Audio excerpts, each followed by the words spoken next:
حکیم لقمان کالے کلوٹے غلام تھے۔ اللہ تعالیٰ نے انہیں حکمت و دانائی کا وافر حصہ عنایت فرمایا تھا۔ یہ غلامی کی زنجیروں میں جکڑے ہوئے تھے۔ بنی اسرائیل کے ایک شخص نے انہیں 3.5 مشکال کے عوض خریدا تھا۔ حکیم لقمان اسی کے گھر کام کرتے تھے۔ حکیم لقمان کا آقا شطرنج کھیلنے کا بڑا شوقین تھا۔ وہ شطرنج کے ذریعے جوا کھیلا کرتا تھا۔ اس کے دروازے پر ایک نہر بہہ رہی تھی۔ ایک دن وہ اس شرط پر شطرنج کھیل رہا تھا کہ فریقین میں سے جو ہار جائے وہ اس نہر کا پورا پانی پیے گا۔ بصورت دیگر ہارے ہوئے ساتھی کو جرمانے کے طور پر فدیہ دینا پڑے گا، جس کا تعین جیتنے والا ہی کرے گا۔ اتفاق یہ ہوا کہ حکیم لقمان کا آقا بازی ہار گیا۔ جیتنے والے ساتھی نے حکیم لقمان کے آقا سے کہا، تم کھیل ہار چکے ہو، اب شرط کے مطابق نہر کا پانی پیو یا فدیہ دو۔ آقا نے پوچھا، فدیے میں کیا چاہتے ہو؟ جیتنے والا بولا، فدیہ یہ ہے کہ میں تیری دونوں آنکھیں نکال دوں گا اور تیری ساری جائیداد پر قبضہ کر لوں گا۔ حکیم لقمان کے آقا نے کہا، مجھے فیصلے کے لیے 1 دن کا موقع دو۔ جیتنے والے نے 1 دن کی مہلت دے دی۔ حکیم لقمان کا آقا بہت رنجیدہ ہوا۔ وہ غمزدہ حالت میں بیٹھا تھا۔ شام کے وقت حکیم لقمان اپنی پیٹھ پر گٹھڑی لادے آئے تو دیکھا کہ ان کا آقا انتہائی رنج و غم کے عالم میں نڈال ہے۔ حکیم لقمان نے آقا کو سلام کیا، پیٹھ سے بوجھ اتارا اور آقا کی خدمت میں بیٹھ گئے۔ ان کے آقا کا معمول تھا کہ جب بھی وہ اس کی خدمت میں حاضر ہوتے، وہ ان کی حکمت بری باتیں سنتا اور انہیں محظوظ کر لیتا، مگر آج آقا منہ لٹکائے مایوس بیٹھا تھا۔ حکیم لقمان نے عرض کیا، آقا کیا ماجرا ہے؟ آپ افسردہ کیوں بیٹھے ہیں؟ آقا نے غلام کی بات پر کوئی توجہ نہ دی اور اپنا رخ پھیر لیا۔ حکیم لقمان نے دوسری اور تیسری دفعہ اپنی بات دہرائی مگر آقا نے ان سے کوئی بات نہیں کی۔ بالآخر حکیم لقمان نے زور دے کر پوچھا،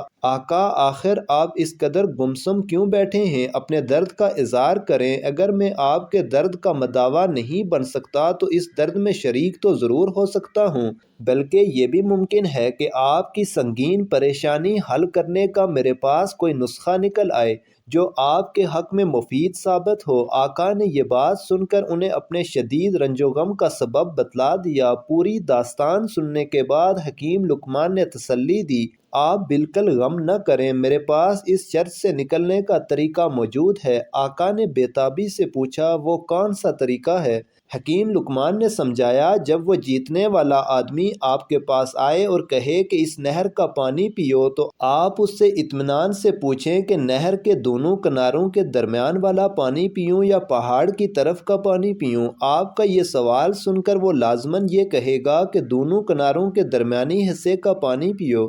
جب وہ یہ کہے تو آپ اس سے فوراً کہیں، ٹھیک ہے میں نہر کے دونوں کناروں کے درمیانی حصے کا پانی پیوں گا، مگر پہلے تم بہاؤ کو روکو تاکہ میں پانی پی لوں۔ اس طرح آپ پانی پینے کی شرط سے نکل جائیں گے، کیونکہ آپ کا جیتنے والا ساتھی نہر کا بہاؤ نہیں روک سکتا، اور جب وہ یہ کام نہیں کر سکے گا تو نہر کے دونوں کناروں کے درمیانی حصے کا پانی پینے پر اس کا اصرار باقی نہ رہ سکے گا۔ یوں آپ کو چھٹکارا مل جائے گا۔ آقا کو دانشمند غلام کی ترکیب بڑی اچھی لگی اور اس کے دل کو قدرے سکون ملا۔ اگلے دن صبح اس کا ساتھی آیا۔ اس نے مطالبہ کیا کہ میری شرط پوری کرو۔ آقا نے کہا، بہت اچھا، پہلے یہ بتاؤ کہ نہر کے دونوں کناروں کے درمیانی حصے کا پانی پیوں یا بہاؤ والے حصے کا؟ ساتھی نے کہا، کناروں کے درمیانی حصے کا پانی پیو۔ آقا نے کہا، بہت اچھا، اب تم یوں کرو کہ پہلے نہر کے بہاؤ کو روکو تاکہ میں تمہاری شرط پوری کر سکوں۔ ساتھی بولا، تم کیا کہہ رہے ہو؟ کیا یہ میرے لیے ممکن ہے؟ آقا نے کہا، پھر ہماری شرط بھی ختم ہو گئی۔